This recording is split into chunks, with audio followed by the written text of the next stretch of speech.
What's good, everybody? What's good, everybody? What is good? Let me make sure I'm all the way up. It's Big Game James, and I'm talking basketball. We're going to talk some Cowboys football. They just beat them Detroit Lions, man, but I was pissed. I just turned off the daggone stream. They was getting on my nerves, but that's all right. We'll talk about them later. But today, I'm excited because we was talking about these Mavs, and I'm really excited about this team. And I think I'm excited about this team for one reason, because everybody's hating on this team. I think that's why I'm excited about the team, because everybody's hating on it. They act like since Dallas lost Jalen Brunson in free agency that Dallas just ain't going to be no good team. Sorry, you see the Cowboys in the back, but I ain't changed it, and that's just the way it is. You see the Mavericks on the front, so that's where it is. So anybody new who don't know what it is Cowboys, but it's Mavericks too, but don't worry about that. But my quick thoughts, I've been hearing a lot of publications, when they're talking about the preseason and where they projected Dallas, and I get it. Dallas finished, fourth or fifth seed, I believe. And they started off slow when they turned up after the All-Star break and really kind of gelled at the end. But everybody's acting like, when I see a lot of these publications, Jalen Brunson's gone, Dallas, they'll be a 7th, 8th seed. They're going to be the lowest guys. There's so much talent in the West. True, it is. It's a whole lot of talent in the West, But when you consider in Jalen Brunson, who you lost, he's averaging 16 points a game right now at the Knicks. I know it's early. It's only 2 games. But I'm looking at the Mavericks, who they brought in. You traded KP and you brought in Spencer Dinwiddie and then Beatrice David. And he had a really good year. I think it was maybe 4 or 5 years ago with the Washington Wizards. He had averaged 14 points a game. He can score. He's 6'10". He's 222 pounds. He can score. He can do a variety of things for you. So you're glad you got him because he doesn't have to be a major player, but he can score. And then you brought in Dinwiddie, who he's a guy that he can get buckets. He's a career 41% shooter. 2 games in, he's averaging 50% from the line, 60% I think from three-point range. I don't think that's going to hold up just because he's been a career 41% field goal guy, 38% from three-point range. But what he's doing right now is offsetting that. Brunson was 6'1", Dinwiddie 6'4", 6'5", okay? And Dinwiddie can handle the point. The mistake they made, in my opinion, and I'm not going to be doom and gloom, but trust me, y'all, that's why I want to see Frank Nitti. I call him Nitti because it's Ntilikina. I'll get that name right. Please don't slaughter me if you watch this video and don't kill me for it. That's why I call him Frank Nitti. But I want to see Frank because, he was a nice little defensive stalwart last year. I like to see him coming off the bench because I'm telling you, Dennis Smith Jr. would have been perfect for the squad. I know they looked at his shooting thing, and I looked at it and was like, dang, but when I watched him in Charlotte, it didn't look bad. That shooting stroke wasn't terrible, and I was like, Dallas lost out on that one in my opinion because if you had Dennis Smith Jr. running the point in the second team with Christian Wood, man, that team would have been really, really good. That was one they dropped the ball on because you're starting Dinwiddie and you're starting Luka. Those are both ball-dominant guards, although Dinwiddie has played off-ball a lot of his career. He still can play. He's a combo guard. If you're starting both of those guys, you still have to sit Luka and probably keep Dinwiddie in the game unless a Frank Nitti steps up and becomes your second guy off that bench and he can provide you points. I'm just saying if you had a Dennis Smith Jr., he's a fan favorite. He's got the athleticism. You see, he can get some steals. He's running the break. He can score on transition. He's throwing the lobs to Christian Wood. We're having a good time. But that's not reality because he's over in Charlotte. But I'm just saying y'all kind of dropped the ball because he would have been a great addition off the bench. But anyway, let's talk about this game right quick. You see, I got the little poster right there. Let me just show you something right quick because I'm geeked. Let's show this, and then we're going to get in some stats. Let me just show this right quick. I'm going to show this because this was the yelling. This is why they were yelling. This is exactly why they were yelling, okay? They were yelling because of this, okay? This is the played out why they were yelling.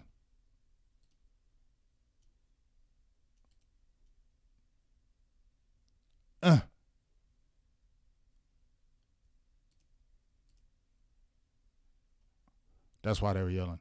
And that was exciting to see, okay? That was exciting to see. You seen them. I mean, I have been waiting for that. I have been waiting for all that. Let me get this right here. Sorry about that. Let me see Vach's face. But we got this right here. We got the Grizz. So this is the game right here. So let's see. Grizzlies, Mavericks. And I will first say that I get it. Grizzlies played back-to-back games. Ja Morant dropped like 49. I know he's tired. He dropped like 30-something against them Knicks. They had up a 20-point lead, and they came back and won in overtime. So I know his body's tired. Then you come back and drop 49 the night before against Houston. And that was a rough game. So if you're playing back-to-back games, you drop 49 points, you're tired. You're out 2 starters. You're tired. 49 points, back-to-back game. Dallas hasn't played in, 2 or 3 games? They're refreshed. So this is the perfect time to get a win, and that's why you saw the slaughterhouse the way it happened. That's why you saw it was 137-96. Those guys were tired and they had 2 starters out. But I don't care. A win is a win like we see. And that's why you saw that 39-17. That was the critical. Luka went crazy. Had like 21 points in the first quarter. But really what you want to really check out, we said Luka had 21 in the first quarter, right? And we go down, let's go over to Dallas. Luka had 21 in the first quarter, but look what he only ended up with 32, right? 30 minutes. That's because everybody was getting minutes. Dinwiddie, 28-15. This is what we need from Dinwiddie. We need Dinwiddie to be that 15. He needs to be that 15-point per game score. He needs to be that. He needs to consistently shoot good like he was, because he was sus the first game. He started out 0-4. I don't know if you heard me yelling in the screen like, bro, don't start that. But he's been hitting big threes. He's shooting, I think, like I said, 60% from three-point range right now. That's not going to hold up. He's not going to do that all year. I know it just because of his shooting stroke. But I liked what he's doing. Okay? So if you're starting both of those guys, like I said, he's a combo guard and he has size. He can play some defense, because you saw when they played against the Grizzlies, which I like how they played Ja. Ja was coming off a tired game. So you know he's coming off a tired game. Trap him, and I like that. I like how they trapped him. Jason Kidd saw that. You trap him and force him to give the ball up and make other guys beat you. Steven Adams is not beating you in the middle. Bane is nice, but like I said, they're missing a couple starters. Those other guys that they have on the team, they're not killing you with points. So it would have had to been all on Ja. So you trap him, you force him, you double team him, make it hard for him to score those points because he's tired. He's going to give that ball up. Other guys got to make shots. And as you saw in this game on the team stats, they didn't make the shots, right? 43% from the field, not terrible, but 27% from three-point range, right? And that's because they were getting good looks, but they weren't hitting them. And a lot of times Ja was going to the hole. They were double teaming him, and I like how they were making him forced to give the ball up and make those other guys beat you, especially after he had a big game like he did last night. But here's another key. You were only like 58%, and that 60% free throw percentage in the game against the Suns when you had the 22-point lead, and that was one of the reasons why you lost, because you gave up 13-point difference on the free throw line. But right here, 30-36, 83%, huge. Rebounds, that's gigantic, 52-29. Now, we know Christian Wood, he's a double-double guy, but he's not the most physical guy. He's like 6'9", 215, so he's not a big, bulky guy. You can move him around. He's more lanky than strong, but he's so damn long. Those type of players can get buckets and get rebounds because they're just so long. They don't have to be super physical. You can move them out the box. You can move them out the post. If you're a bigger player, you can move them out the block. But if they have that length like a Christian Wood does, if you see him, he is long arms. He can turn around and do a quick jump hook. You can probably push him out the lane. If he tried to back you in, you could probably muscle him off the box. But if he turned around and did a jump hook or did a face-up jumper on you, he could get it off because of his length. And that's what helps him. And that's what Dallas was missing last year with Dwight Powell, Maxi Kleber. Dwight Powell is not an offensive player at all. He'll get you rebounds and dunks, maybe a block shot or two. He's not offering you anything else. Maxi Kleber, he's going to score for you, and he can do defense, but he can't be the guy. Because if he's the guy, all those things will drop. All those percentages will drop because he doesn't need to get extended minutes. He needs to be getting minutes off the bench where he can be a better player. That's why you got the Christian Wood. JaVale McGee did better as well, because I felt like last game, if you're the starting center, I don't care if you're playing limited minutes, you still got to get rebounds. And he did that in this game. And I'm going to show you right here. Where's JaVale McGee? Where is he at? JaVale McGee. He only played 13 minutes, right? But he got 6.6 rebounds in that period of time, and I like that. More than the 6 points, you know he's never going to score. So anything you get from him is a bonus in the point. But you got to get rebounds. Okay, if you're the starting center with that size, you're still a 7-foot guy, and you still have good athleticism even at 35. You got to get boards. Dorian Finney-Smith, I needed more from him. He got 7 points, 5 boards for you, but he plays good defense. But you still got to be able to score. You saw Dinwiddie, what he did, Reggie Bullock. These guys, that's what they're going to do. They're going to give you more defense and offense. I think that's the liability when you look at this starting five. That's why Dinwiddie is so important for him to shoot good. Because if you look at this starting lineup, no way anybody tells me, this isn't a starting lineup that's scaring people. Let's keep it real. No matter what you say, Luka is the man. Dinwiddie, he's got to be a good option. But Dorian Finney-Smith and Reggie Bullock are not scaring anybody, and neither is JaVale McGee. And if that starting lineup are going across the board, you would say you would beat that starting lineup. That's just from on paper. It's just the truth. But they play together, and I like what Kidd is doing with them. But if you go to the bench, that's where you get a little excited because his bench is one of the better benches in the NBA and the Western Conference as well. Because you got a Tim Hardaway Jr. who can get you buckets. He's a streaky shooter, we know that, but he can get you buckets. We saw that when he had his time in New York and even in Dallas. Christian Wood is playing amazing. 25 points in his first 2 games. 25 points each game. The only reason why they lost in that Phoenix game because Jason Kidd took him out in a critical time. He had made like 7 in a row. Kidd took him out like one more possession after that. Phoenix made a run to come back and win. So we've been hearing about the trust factor and Christian Wood gaining the trust. If he hasn't gained the trust in 2 games, I don't know what has, because you can see Luka when he's letting him. I don't know if that's Jason Kidd giving him the freedom or Luka saying, hey, I trust you, because I see Luka playing with him, and Luka is a player, in my opinion, that he looks at you and say, hey, can you hoop or not?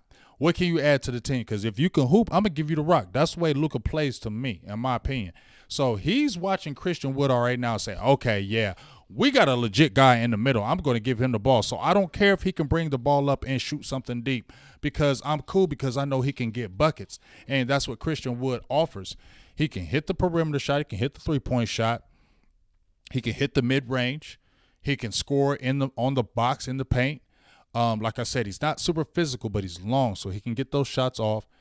And he's a team player to where he can dribble a ball. He'll do the quick turnaround post like he's going to shoot and then kick it out to the corners where the 3 is open. So he's not a ball hog where he's getting the ball in the post and I'm already swallowing the ball and nobody's going to see it after I touch it.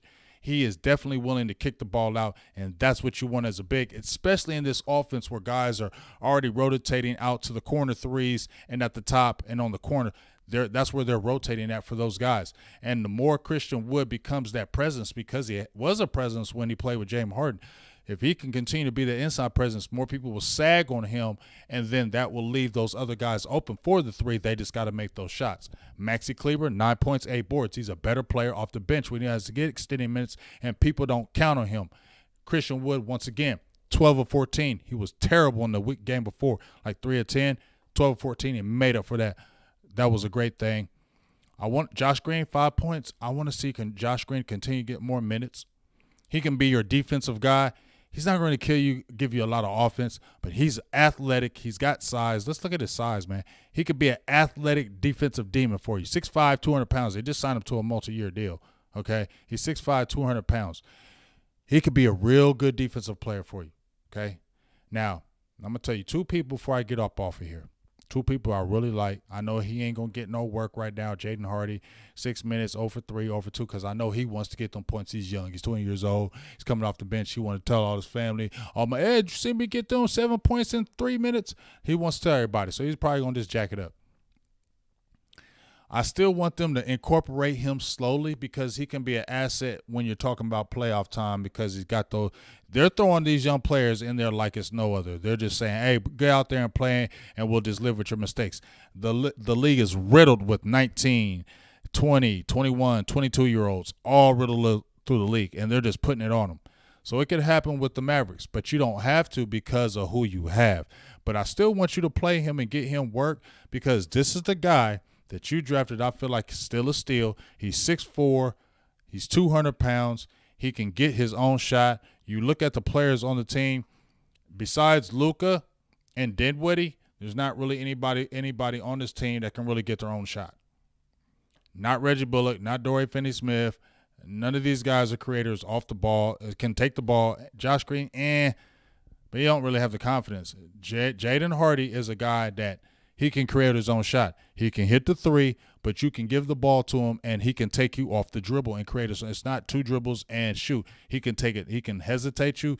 He can back you in. He can do multiple things. That's why I want to continue to incorporate him, because later down the line, he and Luka are going to be the guys. If you're talking about starting combos, if Jaden Harden was ready, I would start Hardy if he was ready, and but Dinwiddie off the bench and let him work with the Christian Woods, because then it'd be even better firepower, because Hardy would be that nasty guy that Luka could really bounce off him, because he could shoot the three and he could take the hole. But he's not ready yet, and I get it and I understand it. But understand this, that would be the guy you want, because he's the guy that can do. People say, oh, wish we could have got a Bradley Beal. He is a Bradley Beal type, far as he can score.